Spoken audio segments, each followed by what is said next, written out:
Thank you, Comsec. Before we proceed, may we hear from our colleagues if they want to deliver the opening statement. Senator Tulfo. Thank you, Mr. Chair. Mr. Chair, Senator Jingo Estrada, my esteemed colleagues, Senator Chis Cordero, members of labor sector, guests, good morning. I speak to you today to address a matter of grave concern. The often non-implementation and delayed enforcement of decisions in labor disputes. This is a serious injustice that has plagued our labor system for far too long, and it is time for us to take a decisive action to address it. The case of these workers is a glaring example of this problem. After years of struggle, these workers finally secured a landmark Supreme Court decision affirming their win. However, despite the finality of this decision, the opposing party has refused to comply, leaving these workers and their families in limbo. This is not an isolated incident. There are countless other cases of labor victories that have been rendered meaningless by the failure of management to comply with judicial decisions. Ika nga nila, marami dito ay nagiging paper victories lamang. This is a clear violation of the rights of workers, and it undermines the very foundation of our labor system. During the budget hearings, I have already raised this problem to the Department of Labor and Employment, or DOLE, and the National Labor Relations Commission, or NLRC. Ang ating napag-alaman na maraming pinag-ugatan ng problema na ito. Isa na dito ang kakulangan ng sistema natin sa effective enforcement mechanism para sa mga desisyong na panalunan na ng ating mga manggagawa. Ito ay isa sa mga importanteng bagay na kailangan bigyan ng malaking pansin ng DOLE at NLRC. In addition to strengthening enforcement mechanism, we also need to address the underlying causes of this problem. This includes promoting a culture of respect for labor rights among employers, educating workers about their rights, and improving the efficiency of our labor justice system. The timely enforcement of decisions in labor disputes is not just a matter of fairness and justice. It is also a matter of economic necessity. When workers are denied what is rightfully theirs, it is not only harms their individual lives, but also weakens the Philippine economy as a whole. I urge my colleagues in the Senate to join me in taking action to address this critical issue. We must work together to ensure that the rights of workers are protected and that decisions, especially in labor disputes, are enforced in a timely and effective manner. Mr. Chair, kaya po tayo nandito at ito mga nabanggit ko sa aking opening statement ay sapagkat meron pong ginawang injustice dito ang DMCI para sa mga manggagawang nanalo na ng kaso sa Supreme Court. Andito ba si Atty. Basilio Lazaro? No, Lazaro ang apelyido mo. Bakit ka naging Gascon? Aso, sa mabilis lang. Pwedeng palitan mo, Lazaro, kasi yung patay kaya mo rin buhayin. And I'll explain to you bakit. Yung patay kaya nitong buhayin, Mr. Chair. Kaya nga dapat Lazaro ang apelyido mo. I'll tell you why later. Go ahead. Thank you, Mr. Chair. Thank you, Senator Tulfo. Senator Chis. I'm not the author, Mr. Chair, but just some clarifications before we begin, perhaps for the next hearing and for this hearing as well. You mentioned Attorney Gascon. I saw the letter written by the Vice President of DMCI, Mr. Pasha. Attorney Gascon, tama? Pasio, Your Honor. Pasha? Pasio po, Your Honor. Pasho? He's the Vice President? Yes, Your Honor. And he said you are the Corporate Secretary? No, Your Honor. I'm the corporate counsel, Your Honor. You're the Corporate Counsel? Yes, Your Honor. And you said the chairman does not participate in day-to-day, therefore cannot answer anyway, and he is out of the country. Would that be correct? Yes, Your Honor. But who is the president and CEO of the company? Mr. Alfredo Austria, Your Honor. So why not send, may I ask the chairman of the committee to kindly invite the president and CEO? I guess he would know the day-to-day operations of the company. Would that be correct? Yes, Your Honor. My problem, Mr. Chairman, with Attorney Gascon is he does know a lot about this resolution filed by Senator Tulfo because as he explained earlier, he took part in it in a major way. And I would rather hear from officials of the company if they are aware of these actions and actuations made by their corporate counsel. So may I ask that in the next hearing, we invite the president and CEO of the company in the person of Mr. Austria? Tama ba? Yes, Your Honor. In the person of Mr. Alfredo R. Austria. Okay, the chair instructs Yes, sir. the COMSEC to invite the names mentioned by Senator Jesus Codero. And one more point, Mr. Chair, for the next hearing again, for some administrative matters. May I know if the company you represent is a listed company, sir? Your Honor, DMCI Project Developers, Your Honor, is not a listed company, Your Honor. But the parent company, Your Honor, DMCI Holdings, Your Honor, is the listed company. And what is the relation between the two? What Uh, listed company yung parent company? What regulations, if at all, would cover the your company that you're representing? Listed yung DMCI, di ba? yes, Your Honor. So, what declarations or what regulations would cover your company? I guess, Your Honor, the corporation code, Your Honor. No. In relation to the Philippine Stock Exchange, since it's a listed company. Yes, Your Honor. It's the one, DMCI Holdings, Your Honor, the one who is filing the annual or the general information sheet and the reportorial requirements of the CO, the SEC, Your Honor, and the PSE. And this company you're representing is wholly owned by the DMCI. Yes, Your Honor. So it's part of what they're reporting to PSE. Yes, Your Honor. Would that be correct? Yes, Your Honor. May I ask also, Mr. Chairman, that we invite the PSE in the next hearing because some disclosures would be necessary in relation to these actions to the exchange as well. And one last point, Mr. Chairman, again, for some administrative matters. May I ask if the subject property covered by the new TCT 12619, under the name of DMCI already, has been developed by DMCI? Portion, Your Honor. Portion of the subject property, dinevelop nyo na. Yes, Your Honor. In spite the pendency of various cases that you yourself initiated. Yes, Your Honor. May I ask also, Mr. Chairman, that we invite the HLURB or any appropriate housing agency as to how it came about that permits were granted to DMCI to begin construction and presumably selling units already when the subject property is the subject matter of litigation. Thank you, Mr. Chairman. Again, the chair instructs the committee secretary to invite all those mentioned by Senator Jesus Codero. To our resource persons, anyone who wants to have an opening statement, we can accommodate. Yes, the chairperson of the NLRC, Ms. Grace Manikistan.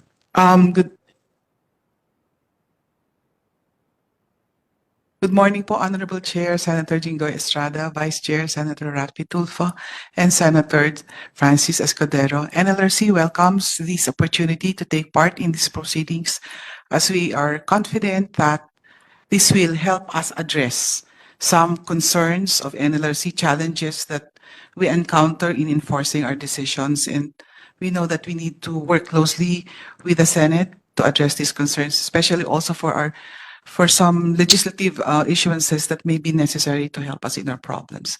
Maraming salamat po. Anybody else? Okay, since nobody wishes to have their opening statement, we can start now. Senator Tulfo? Yes. Attorney Lazaro, excuse me, Attorney Gascon, meron kang binuhay na patay. Why did you do that? Before that, Senator Tulfo, maybe we can have an oath, Yeah, put him under oath. take their oath. Except the NLRC. Except the NLRC. And councils. Can we ask everyone to take except NLRC and probably Sergeant MBN Dole? Hindi na. Hindi na sila. Yung Uh, mga abogado. okay. So, please raise your right hand. Do you swear to tell the truth, the whole truth, and nothing but the truth before this committee investigation of the Committee on Labor and Employment? Please take your seat. Senator Tulfo, you may now proceed. Attorney Gascon, politiko yung tanong ko, yung patay, kaya mong buhayin, although not literally, figuratively. Paano mo nagawa yun at bakit mo ginawa? Your Honor, I didn't do anything that resurrecting any dead, Your Honor. You did not. Yes, Your Honor. I have here a copy of the release and quit claim, which was notarized by you, dated June 29, 2009. Right? Yes, Your Honor. Okay. Ikaw nag-notarize na ito? Yes, sir. Right. Do you have a copy? Get a copy. Maluwang ba yung kulungan pa dyan sa baba? Meron pa bang bakante? Wala. Marami pa. Anong tawag niya pag kinukontempt? Yes, I have, Your Honor. I have a copy. You have. Lifiel ay Marikit. Yan. Isa sa mga pumirma sa release and quit claim na kung saan ninotarize mo. Yes, Your Honor. Si Marikit ay patay na. Nung time na pumirma siya rito. I have no knowledge, Your Honor, during the time that he was dead or he was already dead, Your You Honor. have no knowledge. Yeah. Paano ka ba nag-notarize? Ano Ah, yung proseso ng pag-notarize? You have, of course, Your Honor, you have to verify the identities of the And how do you verify the identity? by showing their IDs, Your Honor. No, didn't they appear to you personally? For you, Atty. These two persons, Your Honor, did not appear to me personally. Well then, yun ang problema. Kasi yan ang pinaka number one requirement na pag merong isang tao nagpapanotarize sa iyo, he or she should be present in front of you and verify his or her identification, compare that identification, pictures and all, doon sa kaharap mo. That's correct, Your Honor. And you did not do that. I put it in my notes, Your Honor, in my notarial book, Your Honor. No. Sabi mo kasi wala kang knowledge at hindi siya sumipot. Sumipot ba siya o hindi? Hindi po siya sumipot, Your Honor. Then bakit mo dinotarize na hindi pala siya sumipot? Ang pinakita lang sa iyo, dokumento. And all these people here, not only Marikit, but 1, 2, 3, 4, 5, 6, 7, 8. 8 of them did not appear before you. And you just, binigyan ka lang itong dokumento na pirmado na and then pumirma ka na lang. No, Your Honor. They personally appeared to me, Your Honor, except only the two, Your Honor. Except. Then dapat hindi mo tinuloy yung pag-notarize or binura mo siya. You shouldn't have included the names of the two persons who did not appear to you personally. It's a pre-forma, Your Honor, when it was given to me. And then Excuse me? it's a pre-forma, Your Honor. It's the documents are already prepared when it was presented to me, Your Honor. Then dapat binura mo o idinilit mo, inalis mo. Yung dalawa na wala sa harap mo. Yun yung pinaka-basic eh. Attorney. You should know, attorney. Otherwise, I know, Your Honor, but baka masampang ka ng disbarment. I included it, Your Honor, in my notarial book, where in fact it is dated 2009. I clearly state that non-appearance of lead field Maratan Kaya person. Attorney Lazaro, Attorney Gascon, very basic yan eh, pag notarize eh. Di ba? Yung nagpapanotarize, kailangan nandyan sa harap mo at kompletos ng mga identification para i-compare mo yung ID na presenta sa iyo at yung mga picture doon, tumutugma doon sa kaharap mo. Now, kung wala doon, yung dalawa, hindi nag-appear sa iyo, then dapat tinanggal mo tong pangalan ng dalawa. Sabi ko nga sa'yo, pwede ka ma-disbar dito. Pwede ka ma-disbar, and you know that. Kaya tinawag kitang Lazaro kasi ayaw mong buhayin yung patay. Patay na to eh, matagal na patay, binuhay mo. Kaya lang nga namatay ito, Mr. Chair. Go ahead. With the permission of Attorney. Senator Tulfo, Senator, I used to please. be a notary, Senator Tulfo. I ceased because the responsibility is huge and I didn't want to get in trouble. May I ask directly, Attorney Gascon, regardless of what you put in your notes, nag-certify ka eh, pumirma ka. And I will read the acknowledgement. Before me, in this and that jurisdiction on this date, personally appeared the following. Diba? Who presented to me the following IDs and who acknowledged to me that this document consisting of X pages entitled blah is of their free and voluntary act indeed. But the beginning of any acknowledgement is always before me, personally appeared. Regardless of what you put in your notes, they did not personally appear. They could not because they already passed, as Senator Tulfo pointed out. Your Honor, there is an acknowledgement part of the agreement, Your Honor, where in fact, in that acknowledgement, I clearly stated that only all those who appeared to me are present. Where in fact, I put it in the last part that please see ID, and all the IDs that only appeared to me are the one who were attached in there, Your Honor. So that's why I maintain that these two persons, when they came to me, because there are so many of them, Your Honor. I think there are 6 of them, and the 2 of them are not present. And then I clearly put it in the last page that please see ID of only those persons who appeared to me, Your Honor. Sang batas nakalagay yan, attorney? Sorry, I'm not familiar. I also took my oath as a notary. Well, I'm not familiar unless may bagong pinasa ang Korte Suprema na exemption yon sa before me personally appeared. That you can put in your notes that 2 did not and refer to their IDs. May I know the legal basis, if any, so that I may be educated as well? I just base, Your Honor, on the rules notarial practice that person who appears to you, or you could notarize it on the other persons who appear to you, Your Honor. Those who acknowledge to you that they signed the documents, that is only my basis, Your Honor. So in good faith, Your Honor, when they appeared to me, I clearly stated not only in the acknowledgement portion that these only the persons that appeared to me, but I also put it in my notarial book that these are all the persons that appeared to me. And these 2 persons did not appear to me, Your Honor. So you're not attesting to the fact that they signed that document, those 2 persons? Yes, Your Honor.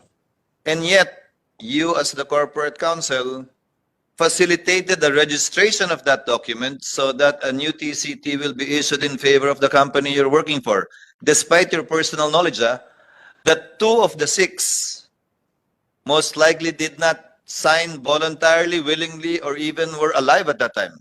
And yet, that document was used to register your ownership over the subject property. Paano nang, if you admitted earlier na hindi nga sila kasama, yung 2 sa 6 hindi kasama, ba't yung ginamit yung dokumento yun para i-register yung interest at pagmamayari ng DMCI Property Holdings Inc.? Yes, sir, please. Your Honor, as I have said before, this document were not prepared by us. It's a pro forma. When we, during the time when it was asked us to meet them, I think the 6 person appeared, and then they as far as we're concerned, and together with their counsel during that time, Your Honor, they were assisted by the counsel, and then they signed the documents, Your Honor.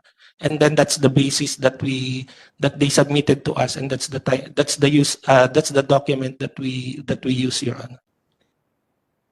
Exactly, you notarized it with the absence of 2 persons. Apparently, one of them was already dead. And you used that same document in spite of the fact that you didn't see those 2 persons and you noted in your notarial book na hindi sila nag-appear, you still use that document to register your ownership. That would be a correct narration of facts, sir? In good faith, yes, Your Honor. I yield, Senator Tulfo. Attorney Gascon, dito sa acknowledgement sa pag-notarize mo. So, umpisa pa lang sabi rito, before me, a notary public for and in the above jurisdiction, this June 29, 2009, tapos at Makati City, personally appeared for the second time. Pero sabi mo, hindi nag-appear.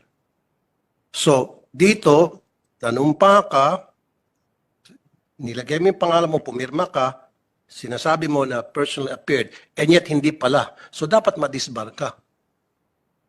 Senator, again, what I'm referring only is the two-person, Your Honor, but the... Kaya nga, di ba? Dalawang hindi nag-appear. Eh dito, sinabi mo na personally appeared. Yan o, ikot-ikot tayo rito, hindi tayo matatapos. Personally appeared. Lawyer ka, what does it mean? Ano ibig sabihin ng personally appeared? Itagalog mo. Personal po silang humarap sa akin. Exactly. So personal na humarap ba yung dalawa? Lalo na itong si Marikit? Hindi.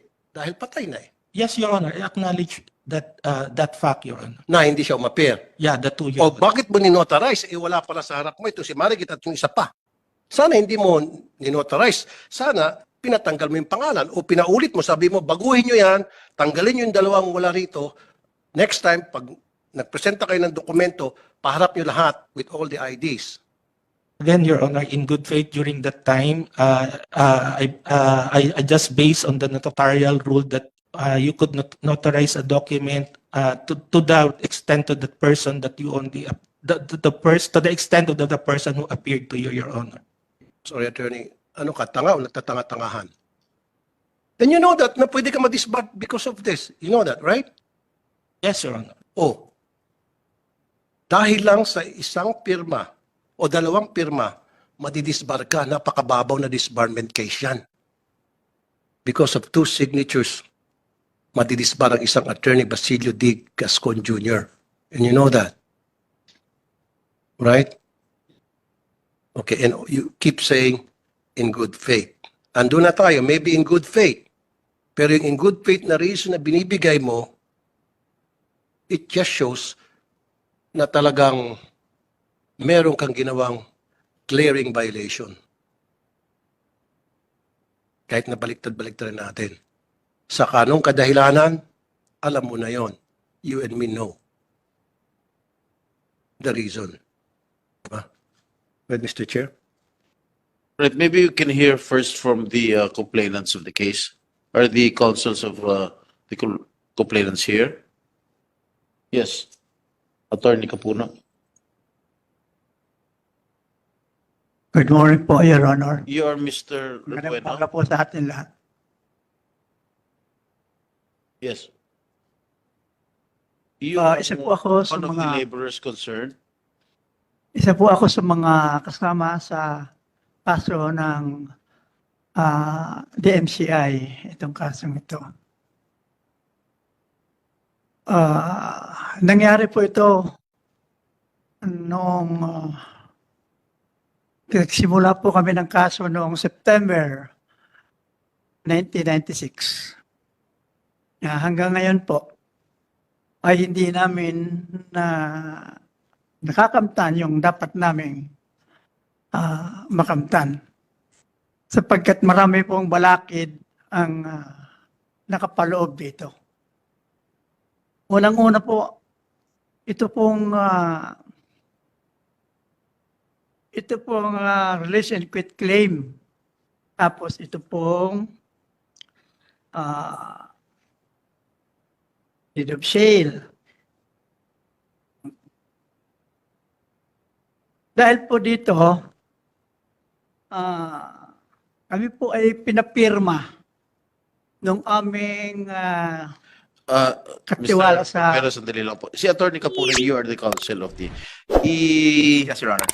Morning. Ilahad muna natin yung chronology of events kung pwede kasi para malaman na NRC, malaman ng mga manunod natin. First, noong 1996, Nelia Bernades et al. With co-complainants Lidfiel Marikit and Gerson Talam filed before the labor arbiter their respective complaint against Liberty Transport Corporation and its owner, spouses Honorato Lacsina and Milagros Lacsina, for illegal dismissal, non-payment of wages, and other monetary claims. Tama?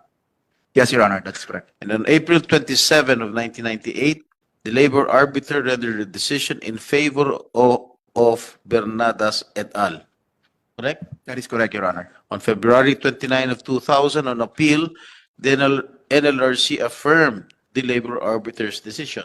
That is correct, Your Honor. On September 16 of the same year, according to Bernadas et al., Talam already settled his claim with spouses Lacsina by receiving 30,000 pesos and a bus. That is correct, Your Honor. And on March 15, 2006, 6 years after, a notice of levy was annotated on TCT 25491 stating that the corresponding share of Honorato Lacsina in the subject property was levied. That is correct, Your Honor. Okay. A year after, February 15, 2007, DMCI filed before the labor arbiter a third-party claim with an attached affidavit of title over property, claiming that it is the owner of the subject property. It alleged that the subject property, then covered by TCT number 615, was sold by its previous owners, Honorato Lacsina, Reynaldo Bonifacio Lacsina, and Renato Dionisio, to Taguig Land Development Corporation way back on December 29, 1995, via deed of sale, and that Taguig Land later merged with DMCI in 1997. That is correct, Your Honor. In October 18 of the same year, the labor arbiter denied the third-party claim of DMCI. That is correct, Your Honor. November 28 of next year, 2008, the NLRC affirmed the October 18, 2007 order of the labor arbiter. Correct? That is correct, Your Honor. Court of Appeals made the October 18, 2007 order of the labor arbiter final and executory through its decision in CAGR number SP number 107334. And on March 4, 2009, the labor arbiter issued an order directing the sheriff to proceed with the execution to satisfy the judgment award rendered in the main labor case. That is correct, Your Honor. Okay. On April 3, 2009, a month after, a public auction was conducted in which the subject property was sold to respondents through their attorney, in fact, Evelyn Insilaire Bueno. Correct? Yes, Your Honor. And several months after, Sheriff Dayo issued a certificate of sale which was inscribed on TCT number 25491. And in June 29, 2009, according to DMCI, Bernadas et al., including Marikit and Talam, executed a deed and or certificate of redemption of real property and a release and quit claim in favor of DMCI. That is correct, Your Honor. And on June 30, 2009, the purported 1995 deed of sale executed in favor of Taguig Land was annotated on TCT number 25491. A petition was also filed before the Register of Deeds for the cancellation of the certificate of sale annotated on TCT number 25491. And a month after, an entry cancellation of the certificate of sale was annotated on TCT number 25491. As a consequence of these incidents, TCT number 1269 was issued in the name of Taguig Land and TCT number 2549 was cancelled. Correct? Yes, Your Honor. All right. You may now proceed. Your Honor, from there, I understand those facts mentioned by the Honorable Chairman are the undisputed facts found by the Supreme Court already in a decided case before them. In two instances, Your Honor, the Supreme Court has declared that the basis of rights of DMCI over the subject property cannot be considered or declared as null and void. First, Your Honor, in the sale that you mentioned in 1995, where DMCI alleged that they bought the subject property from the original owners of the property, the Supreme Court said that this cannot be given any weight, and instead the sale should be nullified because it is in the words of the Supreme Court, it is beyond human experience that DMCI will not register its rights on the property for more than 11 years already, Your Honor. Also, it was noted by the Supreme Court in the decision that since this first argument used by the company was not accepted by the Supreme Court, in their words, Your Honor, the DMCI undertook, as what they said, underhanded method, Your Honor. And this underhanded method is the use of the deed of the release and quit claim, which was a subject of the inquiry of the Senator Tulfo earlier, where a person who is already died in 1997, signature appeared in this deed and was notarized in year 2009, Your Honor. So the Supreme Court did not even accept this as a good reason for the basis of the interest of DMCI over the subject property, Your Honor. Okay. Attorney Gascon, nung pinirmahan mo yung quit claim, yung notaryo, yung meron bang ID pinakita sa'yo ito marikit? Wala po, Your Honor. Sabi mo may ID na pinakita sa'yo? Your Honor, and Talam?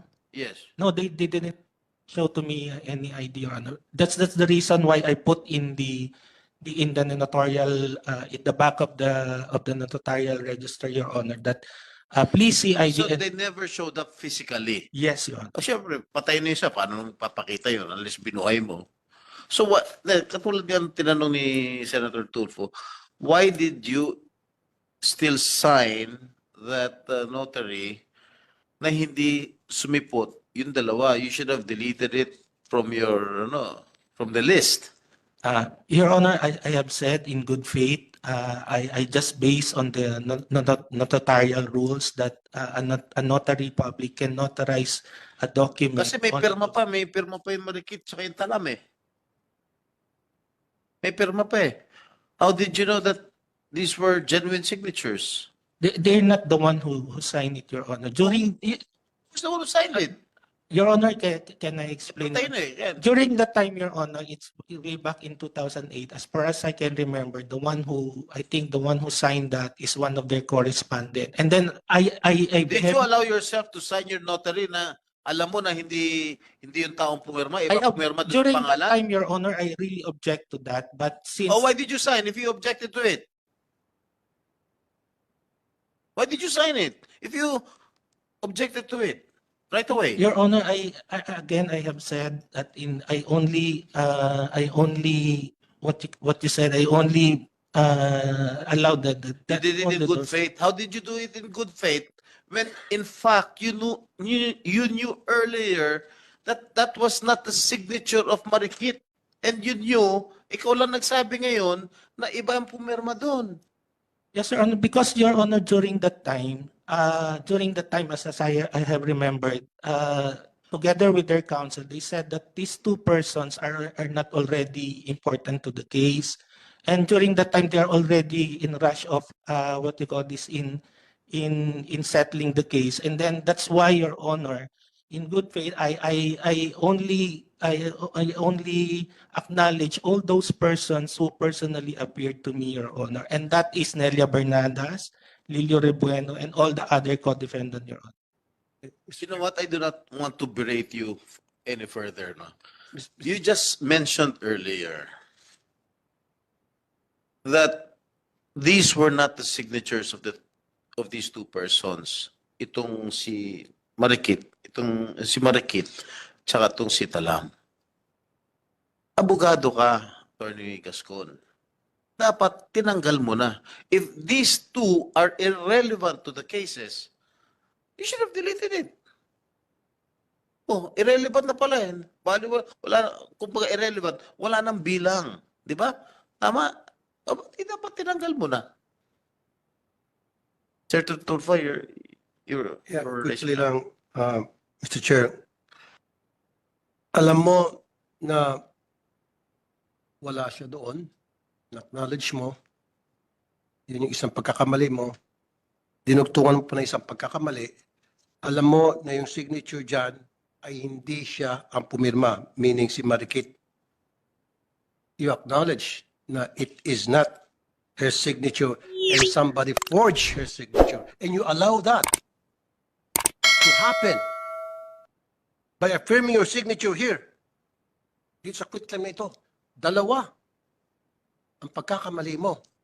And you're still going to use that word, I do it in good faith. That reason will not be accepted by the Supreme Court if a case of disbarment will be found against you. Kaya nga, magikero ka. Kaya sabi kanina, pabiro, na dapat ang pilido mo, Lazaro. Yung patay, nabubuhay sa'yo. Now you acknowledge na talagang sobrang malaking pagkakamaling ginawa mo. And why was that? And anong dahilan? Ba't mo pinayagan mangyari ito? Maybe you have a reason to do it. Huwag mo nang gamitin yung salitang in good faith.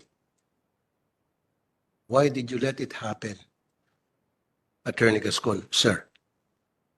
You must have a reason. Maybe yung reason mo hindi namin kayang abutin at ikaw lang nakakaabot. But try us. Anong reason? Alisin mo yung good faith, ha? Your Honor, during that time, as I have remembered, these workers are already asking the company to be settled. They're asking already to be paid, and they're also asking that should the case be already be settled with the workers, Your Honor. So when the counsel of the counsel of the complainant, Your Honor, I would like to remind Your Honor that DMCI is not a party to the labor case. We were just included in that. Kumbaga, Your Honor, nadamay lang ho yung DMCI because yun na nga po, as mentioned earlier, that during that time, it is the one who is the Laksina who has the labor case with the workers. And then I think the case during that time was already dragging for too long with the Laksina. And then the council during that time personally appeared to the management asking that, imploring that they could be paid already. So in good faith, as the management, of course, the management during that time is hesitant to pay because as we have said, these are not the workers of the DMCI, Your Honor. But in order to settle everything and to have the peaceful of the company, they decided to agree, Your Honor, to that during that time that they should be to pay them, Your Honor. Yung sinasabi mo walang kinalaman DMCI, but DMCI bought the property of the employer that has a labor case. During that time, Your Honor, Ano pa yung DMCI? Because binili ng DMCI yung property. uh, At ngayon pinatayo ng subdivision. the property, Your Honor, the land is owned by the three brothers, the three siblings, Your Honor, Honorato Laksina, the other two, Your Honor. Between the three brothers, Your Honor, the three siblings, only Honorato Laksina has a labor case because he owned the Liberty Transport, Your Honor. But during that time, Your Honor, 1995, DMCI, I am not yet connected with the DMCI during. DMCI has no knowledge that the Laksina, Your Honor, one of the seller has a labor case, Your Honor. It is only during the time that the property was levied, only the time that DMCI have the knowledge that Laksina has a labor case, Your Honor. Kaya nga, so na-levied na yung property, bakit niya tinuloy pa rin pagpapatay ng condominium? During that time, Your Honor, there is we haven't. During that time, Your Honor, DMC has not developed the property during that time. It's that 2008. It is only recently that the condominium was built on the portion of the property. Because, Your Honor, during that time, we maintained that DMCI maintained that only the portion of the property owned is involved in the litigation, Your Honor. It's a 1.6 hectare, Your Honor, and DMCI maintained that since the three brothers, only the Laksina has a labor case against these workers. So the two other siblings, Your Honor, are free from this case, Your Honor. Okay, I think I need Attorney Regan Capuno, sorry. I need to get your reaction to what he said. Thank you, Your Honor. With respect to that development, Your Honor, we opine that, as mentioned by counsel, their development of condominium in the said area is only just recently, but they are aware of the ongoing case already long before the development. So we believe, Your Honor, that at the time they develop or made a master plan of the development in that area, they're already aware of this ongoing case involving the land.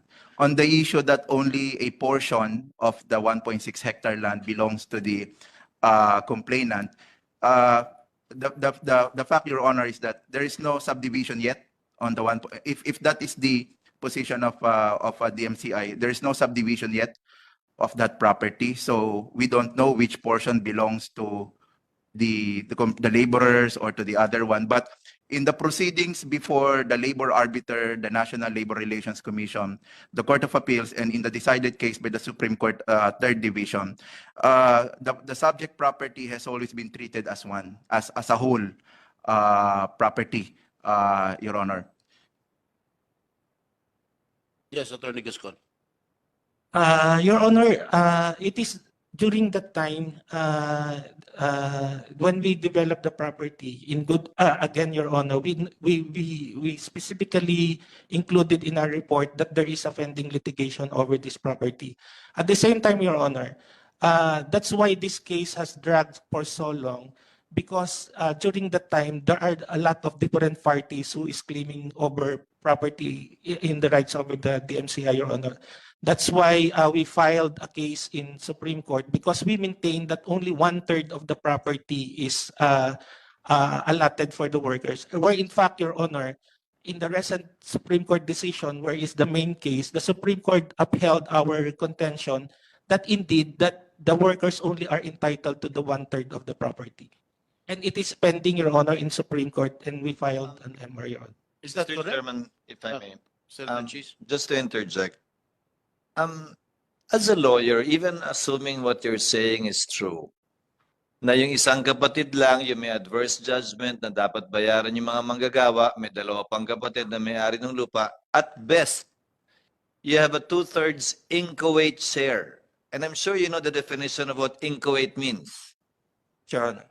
which means It's that it's still undivided, Your Honor. may parte ka pero hindi mo pwedeng ituro kung alin mismo yung parte mo.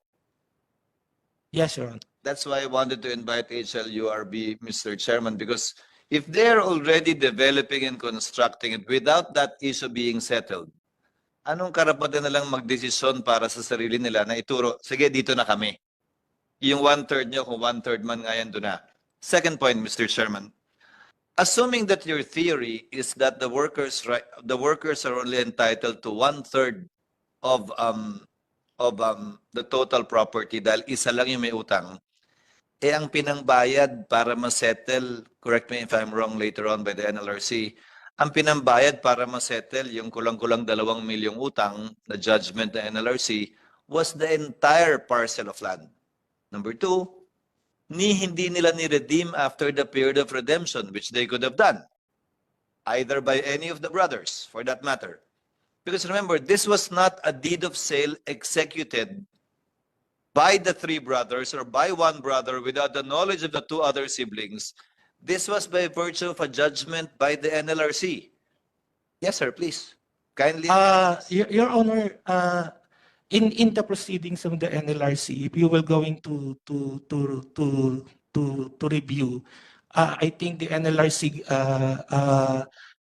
levied the award is only portion of the property, but the sheriff levied the whole property, Your Honor. There is a notice in the sheriff sale, if you will notice in the notice of sheriff sale, that they only the subject of the sale is only 2/3, but the sheriff during that time, Your Honor, they levied the whole property, Your Honor. Sinong may-ari noon at that time? Si Laksina pa.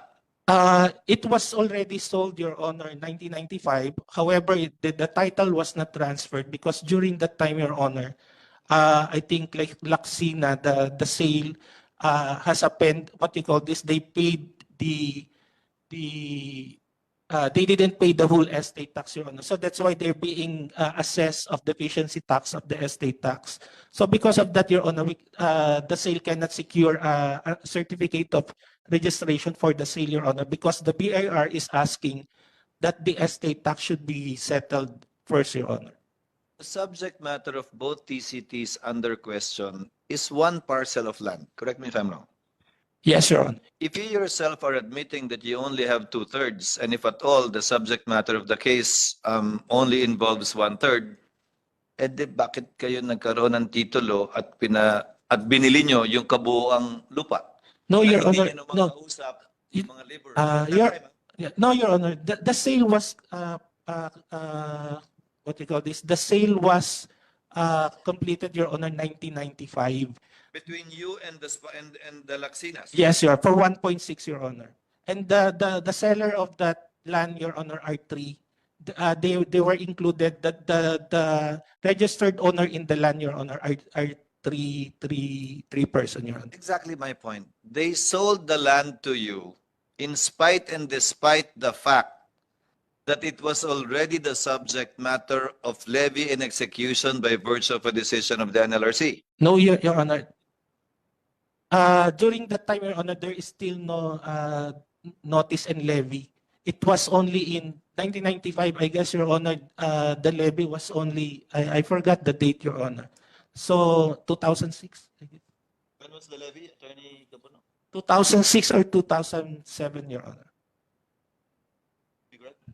Sure, Your Honor, but only recent, 1995 was the date of the sale, and only 2006 or 2007, Your Honor, when the levy was annotated in the TCT, Your Honor. It was on March 15, 2006. A notice of levy was annotated on TCT number 25491 stating that the corresponding share of Honorato Laxina in the subject property was levied. Boarded. Yes, Your Honor, that is correct. And then, please proceed. And then, Your Honor, after that, we are not, of course, we are not aware that there is a labor case levied, held against the Honorato Laxina, Your Honor. So it was only in 2007 or 2008, Your Honor, that we discovered that there is a levy. And during that time, because of that, I think one of the during the counsel of the complainant during that time already, conveyed their interest to settle. And during that time, Your Honor, we maintain that we are not party to this case. It should be the Laxina should settle the award to the to the workers. But again, Your Honor, since they requested that they want to be paid already and enjoy their victory in the labor case, and in addition to all the previous award that they were received, Your Honor, this amount was already not been given to them. One last point, Mr. Chair. I didn't practice labor, I will admit that. I was a litigator, but not in the NLRC. May procedure ba for attachment sa NLRC during the pendency of a case? Magandang umaga po. Mr. Meron po ba? Meron po. In this case, this property was not attached during the pendency of the case. Pendente lite. Wala pong ganun. Pag Wala ganun? nagkaroon na po ng finality, saka pa lang po maaaring magkaroon ng execution on that. Execution yun. But attachment, pendente lite. Wala pong attachment sa NLRC. No, walang ginawa dito o walang poder ang NLRC to attach. Wala po kaming power mag-attach. That is perhaps, Mr. Chairman, one avenue for remedial legislation, because that remedy, meaning for an attachment pendente lite, is available in regular courts, but not before the NLRC.